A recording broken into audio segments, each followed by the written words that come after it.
რომ მივიდა, მაშინვე მიუახლოვდა მას და უთხრა მოძღვარო და აკოცა. და ხელები დაადეს მას და შეიპყრეს. იქ მდგომთაგან ერთმა მახვილი ამოიღო. მღვდელმთავრის მონას დაარტყა და ყურით წაუჭრა. იესომ მიუგო მათ და თქვა, როგორც ავაზაკზე ისე გამოხვედით მახვილებითა და ხელკეტებით, რომ დამიჭიროთ. კოლდრეთ ტაძარში ვიყავი და გიკადაგებდით და არ დამიჭირეთ, მაგრამ უნდა აღსრულდეს წერილები. მაშინ ყველამ მიატოვა იგი და გაიქცა.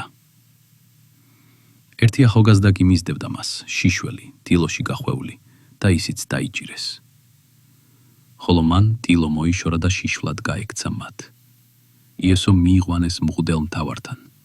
შეიკრიბდნენ ყველა მღვდელმთავარი, უხუცესი და მწიგნო ბარი. პეტრე კი შორიდან მისდევდა მას მღვდელმთავრის ეზომდე, შიგნითაც შევიდა და მსახურებთან ერთად იჯდა და თბებოდა.